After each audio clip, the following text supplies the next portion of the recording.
David, just 2 days short of 10 years since you made your Arbroath debut against today's opponent, Dundee United, in a Forfeiture Cup tie. Could you ever imagine that 10 years later you'd still be pulling on that maroon shirt? No, to be honest. I didn't realise it was only 2 days as well. I still remember that game. I remember that very well. I remember where I played and things like that. So for the time to have passed and still be here, it's quite surreal. There's been many highs, there's been some lows, but I've thoroughly enjoyed my time, and I've met some incredible people along the way as well. It's very rare nowadays to see a player stay at a club for such a long period of time, so obviously from your own sort of your show of loyalty there as well, how much does it mean for you to still be here at Arbroath? A hell of a lot. Probably, if I'm being honest with myself, back then I was at a time and a period where I was still quite young and still sort of chased that full-time dream and things like that. But as time passed, I fell in love with my business, and I built that up, and I found a home in Arbroath, and so the full-time football, it was never something that ever really bothered or interested me. I just felt like Arbroath was the best part-time team in the country, and never ever wanted to leave, to be honest, and that's why I'm still here. Obviously, just saying, working part-time between the football and then your own business as well, and then of course in the last season it's been kind of combining playing duties with managing duties. How have you found that, and is that something that you're looking to continue, and obviously hopefully another few years more at Arbroath? Yeah, of course. It's no easy, it comes with many challenges. It's obviously very time consuming. I've got loads more roles and responsibilities added onto me now, being the manager of the club, which sometimes can be difficult when you're still trying to prepare fully as a player.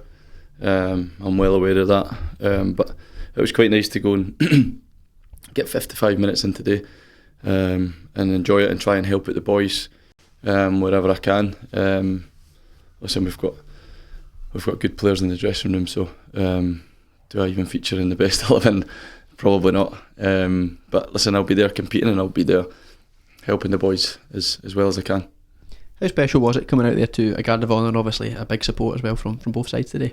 Amazing. I've got my family in the crowd there as well. It's a pinch me moment. It didn't really quite hit home until the boys were sort of in front of me, going out the tunnel before me, and it's everything just hits you at once, and then you've got to quickly try and switch on to a game of football. But it was fantastic, and it's memories that I've got to live with me forever. Moving back to today, obviously the sort of end of pre-season, moving into the Premier Sports Cup next week. Again, games you're wanting to win, but are they almost been treated as pre-season just with how soon it's come about, and obviously the kind of change in format over the last few years? Yeah, of course, definitely. I think we have to treat it as pre-season, but at the same time we want to sort of install that culture that we want to win every game. You could probably see that today as well, albeit it's just a friendly match. We went down 1-0 pretty early doors, but we were looking to go and win by the end of the game, and that's something that we're going to try and recreate in terms of treating them as pre-season. I think we've got guys who have to take the holidays at different times and things like that, or who have been married and they've been missing. So we've had some trialists in there as well to have a look at, and it's all about managing people's loads as well, because ultimately the main thing is to be ready for Ayr United come the Friday night. Obviously, as we're saying, that you played both Dundee clubs in the last 2 weeks as well. St Mirren are the team that come here next week to open the Cup group stages there. Have these games been chosen specifically for that, do you think, just to kind of give you that idea of who you'll be facing and what kind of level you'll come up against when a Premiership team comes next Saturday? Aye, definitely. We also played Dundee Pace on Tuesday night as well, in a friendly, so I think they deserve that respect. They were great. That's where we're training now, and we've got a good relationship going with the guys as well. So all the games have been chosen for different reasons, different objectives throughout. We kind of knew when you go and play a higher opposition, certainly the quality of Dundee United and Jim Goodwin's side, that you're probably going to have to surrender a lot of the possession. So it gives us a lot of chance to work on our way out of possession. And they came with a different challenge today. We played with a back three, so we had to adapt to that, and it took us a wee while to adapt to that. But I felt like we got to grips with that. But yeah, certainly that's what we know we're going to be up against it this season, but it's not something that we fear. We're trying to just prepare the boys as best as we can, so we can go and get our best shot. Championship, obviously, it's going to be another tough step up. You've spent a lot of time there yourself. obviously playing. As you say, Ayr are a team that we face in the opening league game. We also play them in the cup. I think that's a good chance to see what they'll be like, and also kind of where the club is going into the league season. Yeah, definitely. I'm not going to read too much into it. Scott Brown will probably have he'll be probably using that cup game as well, so they might throw a little change or two in there as well. So we'll prepare as much as we can. No stone will be left unturned, and we'll certainly be doing our homework away for the game to try and give the guys the best opportunity.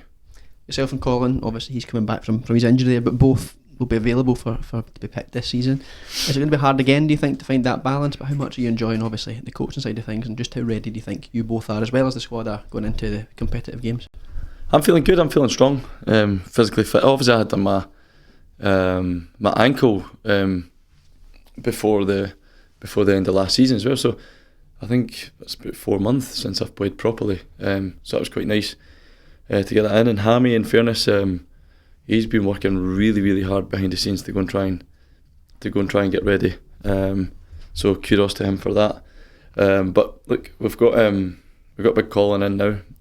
Colin's been absolutely brilliant, a great addition to the coaching staff, and we've got Stretch in as well, who offers a lot of expertise, so it's not really something that we worry about too much, to be honest. We've got a great team, not just off the park with the coaching staff, but even on the park. We've got Tam and Flinney. You could hear them today. They're brilliant. Just looking ahead there, obviously we're seeing kind of you two both coming back into play as well. The squad, there's been a lot of turnover there, but competitive games start next week. You think you're quite comfortable where they are? Or are you still looking to bring in a few more players? There'll definitely be a few more players coming in. We've almost confirmed a couple coming in anyway, but we're looking to go and add. We want to make the squad really, really competitive, and add in a couple of bits of quality to complement what we've got. Well, congratulations again on your 10 years, and thank you for your time today. Thanks for your time, guys. Cheers.